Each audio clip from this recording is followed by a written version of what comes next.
Welcome to another episode of Santa Barbara Arts TV. We are joined today by David O'Donnell, the writer and director of the feature film Under My Skin. Under My Skin is premiering at the Santa Barbara International Film Festival. David, congratulations, round of applause. Welcome to Santa Barbara Arts TV. It's an incredible film. How are you feeling about all this? Congratulations. Very excited. We shot this film in America. We shot it in 15 days here in LA. So it was a whirlwind shoot, but we've now had our UK premiere and had our Australian premiere. So this is the very first time it's played in the US. Incredible. And if you could, David, share with us a little bit about Under My Skin, what you can reveal at the moment, because it's some very interesting themes and I think some very relevant themes to today's culture. If you could give us a little brief synopsis of Under My Skin and what can we expect? Yeah, so I guess the film was sort of, loosely inspired. It's not based on a true story, but it was very loosely inspired by my friend and ex-partner, who was also a producer on the film. So their name is Rainan. So them coming out about 8-9 years ago now as trans, and so that was sort of the background of the film. And then, I tinkered around with the script, and Rainan sort of helped with that. And then, sort of, a couple of years ago, we said, okay, let's make this thing sort of come hell or high water. And there was hell and high water, as there is when you try to make a film, with on 15 days with not even really a shoestring, just the sort of, but I think we made something very special, and I'm very proud of it. It sometimes, the universe just aligns, or things just align, or and it all comes together. So that's what it was here. But getting back to the question about synopsis, so basically, it's loosely about a young artist, young sort of free-spirited artist who meets this lawyers on this sort of corporate ladder, but realizes that it's not the life that they want to be living. And this artist and lawyer start this romance.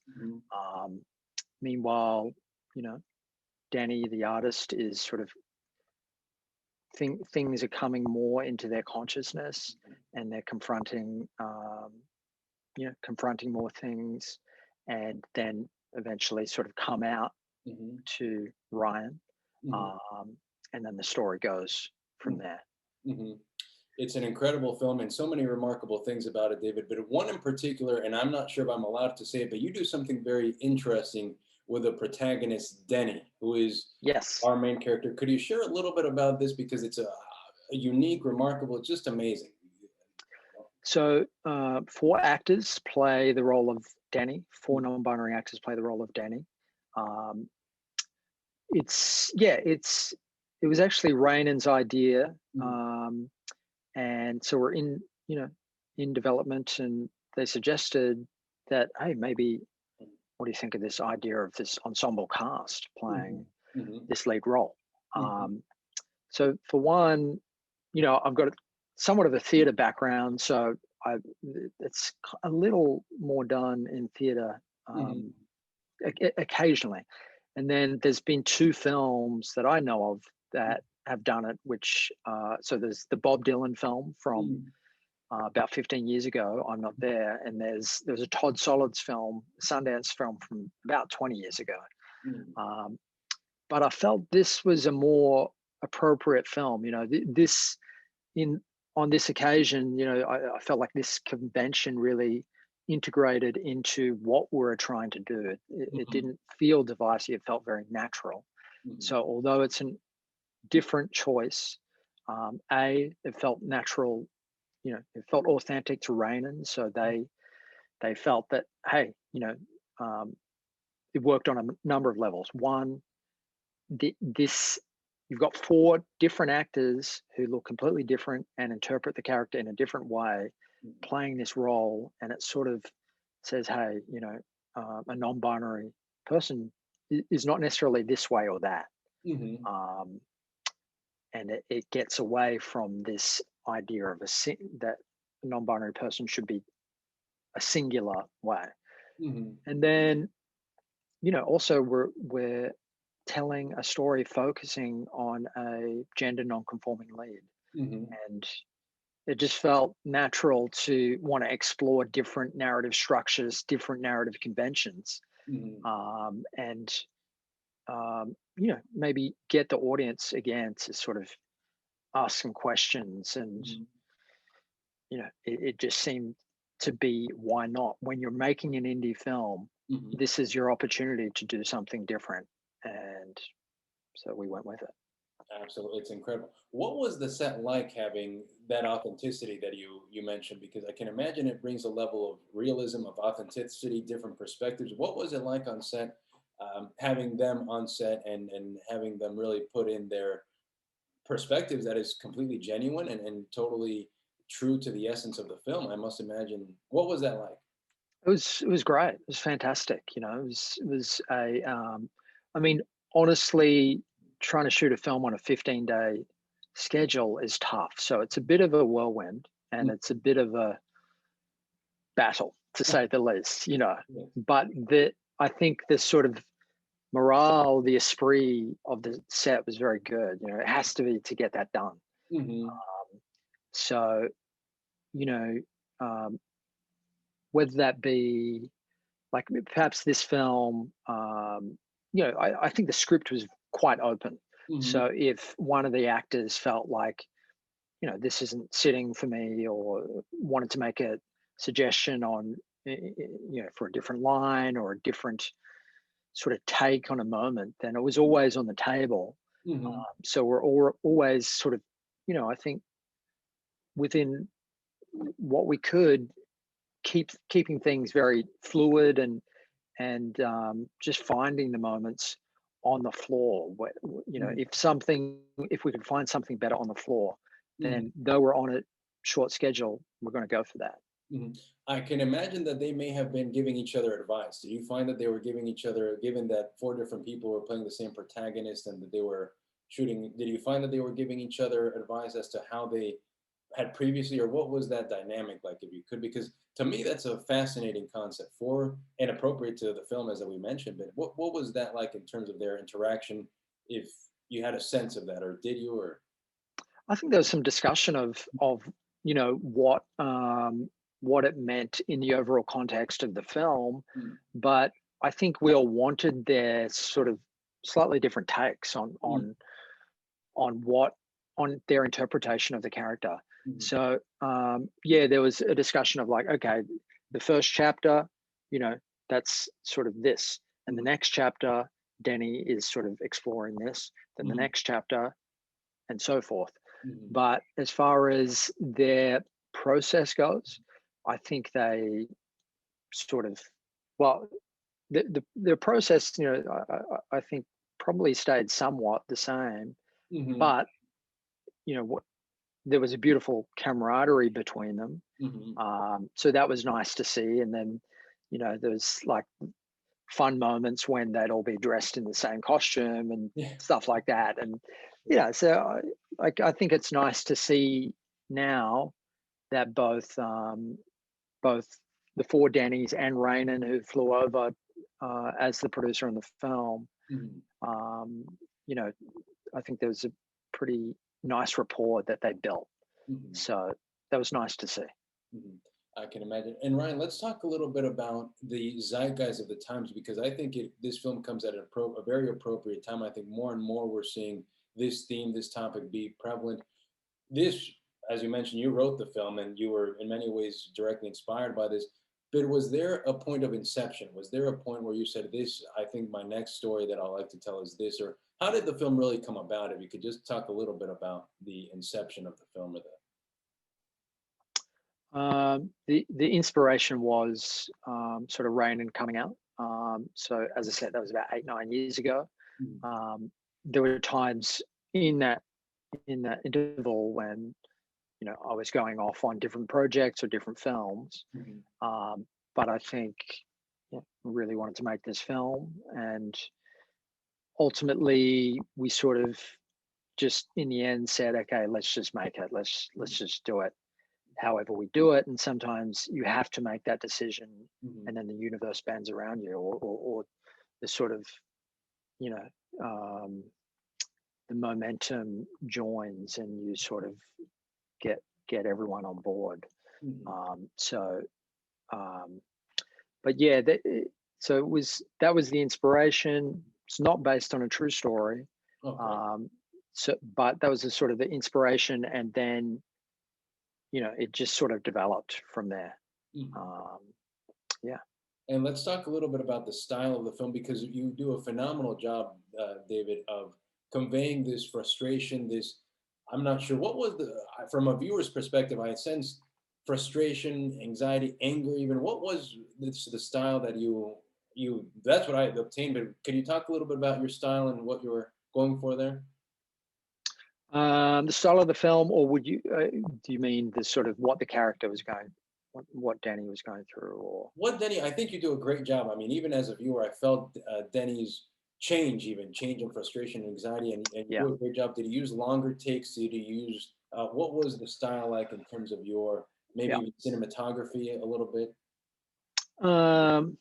There's a lot of different tangents. We could go on talking about that, but ultimately, in many ways, there's this sort of relatively traditional setting that Denny is sort of hitting up against, both with their partner, with Ryan, and that was in everything from the design, so all the sort of boxes and squares, and the framing, so Denny is I guess sort of trying to find their way, and there is this this sort of swarming into themselves, or a increased awareness of themselves, while they're sort of having to contend with this relationship and somewhat their surroundings. So that was in it was in kind of all elements of the film. But there's always little fine points. So whether it be the score, to me, I think we wanted to be, and one of the things that the actors brought was this beautiful, delicate quality.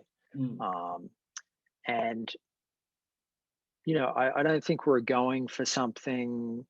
I think we wanted to really sort of embrace that. So whether that be in the score, the moments of sort of this sort of delicate of Denny sort of tapping into themselves, or whether it be so there's different elements that you're sort of tapping into, but ultimately Denny is in this traditional structure. So in some ways, some of the filmmaking, some of the choices is somewhat traditional, but we're sort of breaking against it with these different conventions, such as the 4 different actors playing the single character. So we've got this sort of juxtaposition taking place. I love the scene in the room, and when she feels enclosed in the room, and Brian ends up completely bashing the wall and breaking that room essentially, or the space that she feels enclosed. I absolutely love that. David, do you think that we're not talking about these topics enough? Obviously, you're making a film about non-binary love, these trans ultimately love relationships. Is there a lack of conversation around this, or what do you really hope that one converses about post the film, or is there something that you'd like to start a conversation about? I mean, ultimately, I think empathy. you know, because I don't know, you know, people get very fixed. People get sort of very fixed to various things. But I think ultimately, you know, empathy is what we need more of. Certainly one of the things we need more of. So, you know, in this day and age, you know, encourage encouraging empathy, encouraging understanding, is probably where the film came from.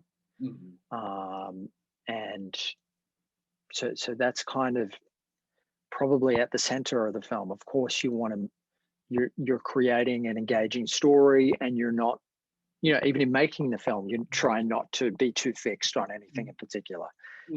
You're sort of letting it roll out.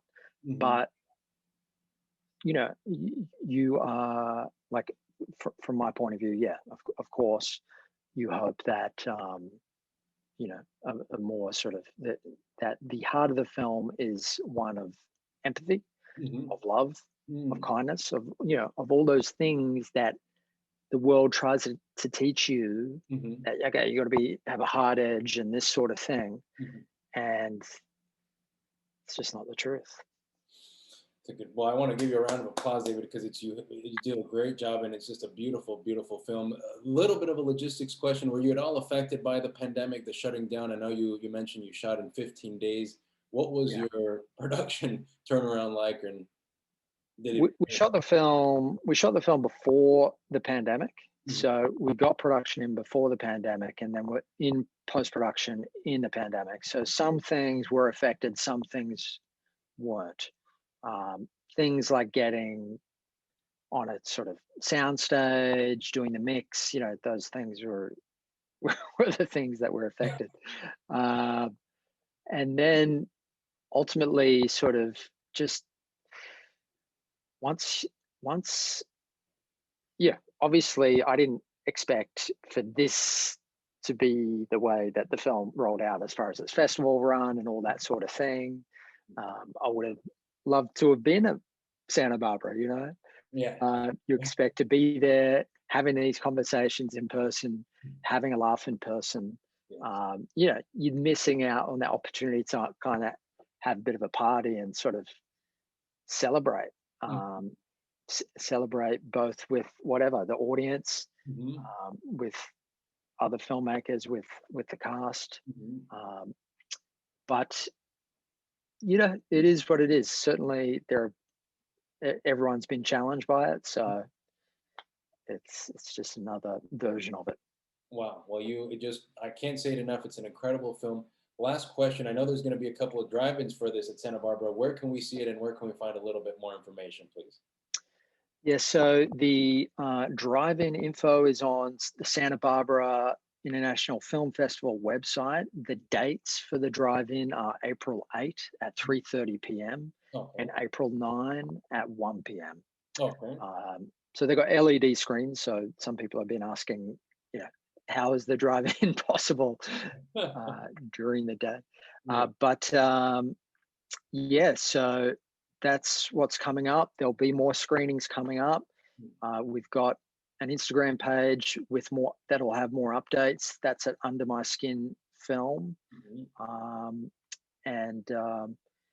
Yeah, we're just really looking forward to getting the film out there and sharing it with an audience. So, you know, hopefully everyone can see it very soon. Absolutely. David O'Donnell, congratulations. Thank you so much I could ask you more questions, but I know you're pressed for time, but it's an incredible film. David, thanks so much. Congratulations. Are you going to go to Santa Barbara, by the way? Will you be at a drive-in screening? Maybe. I've got to speak to I think they're sort of being pretty sort of COVID careful. So they're not, but maybe. Okay. Awesome, David. Thanks a lot. Congratulations. Cheers.